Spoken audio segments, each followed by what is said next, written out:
Hey, bon, faudrait que je fasse un tuto sur les pour mettre des roulettes à une chaise, parce que normalement j'aurais dû glisser, mais j'y ai pas de pied. Pas de pied à roulette en tout cas. Bon, bienvenue.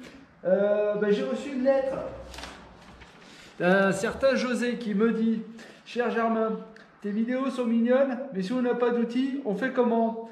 Ça fait le beau en vidéo, style le Playboy des fonds marins qui plaît aux ménagères, sauf que moi je les baise, moi les ménagères, c'est pas vrai. Je te dirais que ça. Écoute mon petit José, tu baisses des ménagères, c'est bien, tu dois avoir cul qui brille. Mais si tu veux, je te montre comment faire un outil, il suffit de demander. Alors je vais te montrer. Bon, bien sûr, c'était pas une vraie lettre, hein, vous l'avez compris. Mais pour ceux qui connaissent, c'est la classe américaine. Pour ceux qui connaissent pas, je peux rien faire pour vous, les gars. Si vous ne connaissez pas ça, c'est mort. Donc aujourd'hui, on va voir pour faire un arrache volant magnétique. De façon simple, hein, parce que bon, je pense que personne, ou pas beaucoup de monde, en tout cas, n'a de poste à souder et tout ça. Donc là, ça va être que à la perceuse. Je pense que vous avez une perceuse et une disqueuse, donc ça va le faire normalement. Donc c'est parti. Donc là, on a notre volant magnétique. Bon, j'en avais un qui traînait parce que là, vous voyez, il y a une vis qui est cassée dedans. Donc là, on regarde, hein, au réglet. Bon, vous voyez pas trop. Et moi, je vous le dis, parce que j'ai fait avec un compas. Et ouais, j'investis. Donc, à l'œil, pop, je vais vous dire ça. On est à 2,8. Et là, si vous voyez, on remet là, on a 2,8. Et là, 2,8. Si vous êtes fort en géométrie, et ben tout ça, ça fait un triangle équilatéral. Alors on va faire un triangle équilatéral. Du coup, on va prendre la lettre à José, et puis là, on va tracer. Donc on a dit 2,8. Alors on trace un trait.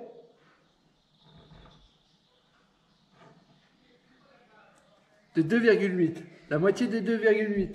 Alors attention parce que j'ai fait ma soupe. Hein. Oui, je calculais avec les chiffres qu'il y avait dans ma soupe. J'avais pas d'argent. Donc la moitié de 2,8, c'est 1,4. Et, vous avez vu? Les chiffres et les lettres. Je prends mon équerre.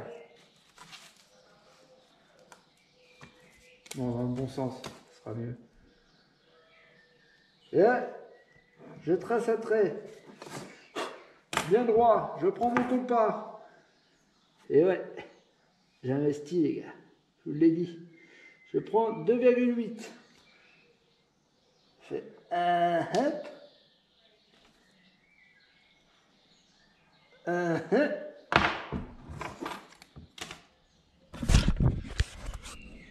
Et voilà.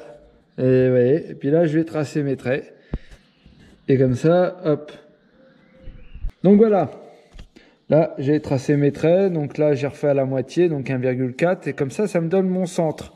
Donc là, j'ai plus qu'à reporter tout ça sur mon bout de tôle. Donc là, j'ai pris une tôle de 3 mm d'épaisseur que j'ai nettoyée parce que bon, elle est un peu crade. Là, je pose ma feuille dessus. Je prends mon petit pointeau et un marteau. Et puis hop, c'est parti, roule ma poule. Alors, bien, j'avais préparé mon marteau et puis ah ben il est là. Je commence par le premier point. Celui-là du milieu. Culé. Ensuite, je fais les 3 autres.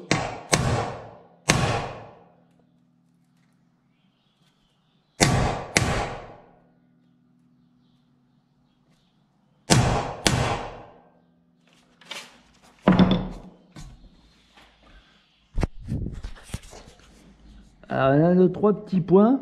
Normalement, ça devrait être pas mal. Donc, on utilise des vis en M6 pour l'accrocher au volant magnétique. Les vis M6, elles vont aller là. Hein. Pas obligé d'en prendre des qui font 2 cm. 1 cm, ça suffit. Donc là, j'ai percé, pré-percé, on va dire.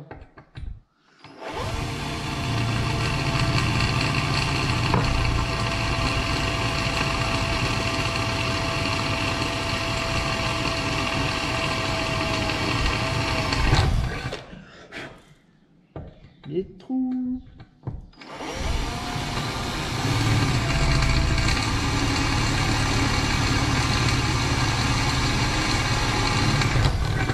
Deuxième trou.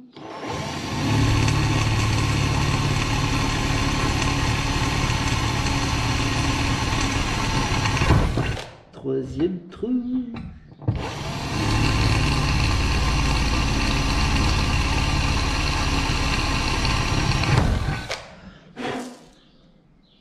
Quatrième trou, normalement c'est bon. Après donc on perce ça en M6, donc 6,5 c'est pas mal, hein. Donc il faut trouver un forêt de 6,5, ce que je vais faire. Quand on regarde notre écrou d'origine, bon alors manque de bol, hein, si vous tombez sur des écrous de 21, hein, bon là c'est un 14, vous voyez qu'il est un peu plus large à la base. Bah, ça on va s'en servir. Ce que on va faire, on va mesurer hop, notre écart. Donc là vous verrez pas très bien, mais l'écart il est de... Ouais, il est pas mal en fait. Il est de 17. Donc on va percer en 17. Bon alors ça c'est pas mal, hein, pour faire des trous quand t'as pas... Comme ça t'as pas à avoir 1000 forêts. Donc là bon bah finalement ça sera 18, ça devrait le faire. Normalement on va essayer, on va voir.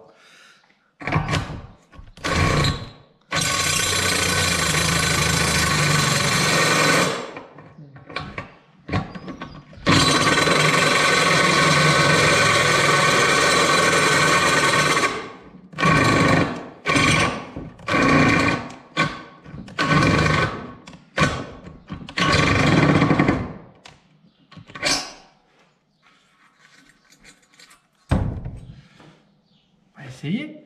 Bon voilà, on a notre trou central, nos 3 trous. Donc là, soit tu te fais chier et tu fais un joli rond. Je n'ai pas envie de me faire chier, donc je vais faire un gros carré dégueulasse à la disqueuse. Et puis en fait, 16, ça suffit. Donc tu perces à 16 et puis c'est bon. Ceux qui me suivent depuis un petit bout de temps, ils savent que bon, je travaille à l'œil et puis à l'arrache. Donc là, pas de mesure, hein, j'y vais à l'œil et à l'arrache. Puis je verrai par la suite. Ceux qui me connaissent, ils savent aussi que je mets jamais de lunettes, mais là, je fais une vidéo et puis je vois rien avec ces lunettes. En plus, elles sont sales.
J'en ai dans mes cheveux. C'est moche. Puis c'est chaud. Bon, on y est. Du coup, bon là c'est pour du 14, donc c'est... bon, je vous dis ceux en 21, vous prenez un écrou d'un 3008 et vous le mettez à la place. Donc moi là je l'ai dévissé. Là, je vais regarder si vous voyez. Ouais. Caméraman professionnel. Donc là, moi, je l'ai dévissé parce que si je le laisse au fond, en fait, je vais pas avoir assez pour le choper. Faut pas oublier quand même qu'il y a 3 mm d'épaisseur. Donc, je l'approche au maximum comme je peux. Là. Et là, il faut que je trouve le sens. Enfoiré. Alors ça. Voilà. Là, je mets mes petites vis. Mes petites BTR. Hop.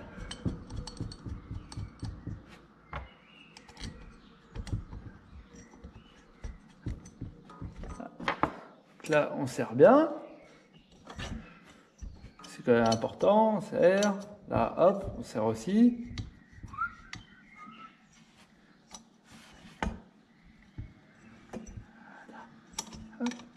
Bien serré.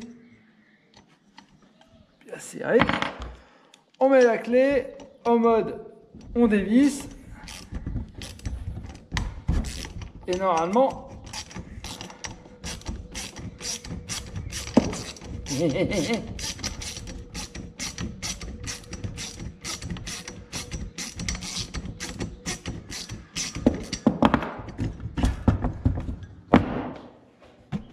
Ringo. Bon, jusqu'à la fin, j'y croyais pas parce qu'en fait, j'ai fait ça au pif, j'y pensais au taf et je me suis dit, comment je vais faire? Et puis après, j'ai pensé à l'épaisseur de la vis. À la base, je voulais mettre une vis qui pousse sur l'axe du milieu pour retirer. Et après, je me suis dit, mais non, il y a l'épaisseur, tu pourras pas, tu vas te faire chier. Et ceux qui n'ont pas de poste à souder, ils vont galérer. Tout le monde a une perceuse, tout le monde a un bout de tôle qui traîne. Bon, après, choper des petites BTR en M6, voilà quoi. Et tout le monde a l'écrou central. Ou presque, parce que vous voyez, ça marche qu'avec des 3008 et je crois que ça marche. Bah non, parce que mon pote il a un écrou sur son 2002, il a un écrou de 21, enfoiré. Bon, vous chopez un écrou de 14 Solex 3008, puis ça marche. Et puis je pensais pas. Donc voilà mon petit José, comment faire un arrache volant magnétique en pas longtemps finalement, et quelques petites mesures, un compas. Et puis voilà, et puis c'est bon. Moi j'espère que ça vous sera utile, hein, comme pour toutes les autres vidéos que j'ai fait avant. Et puis bah, je vous dis à la prochaine. Je pense que la prochaine, je vous montrerai comment faire un arrache roulement. Bon, même si c'est ballot, hein, mais bon, au moins comme ça, vous saurez. Donc voilà, et puis peut-être un arrache stator. Mais là, je suis pas sûr, je sais même pas comment je vais faire. Donc, salut!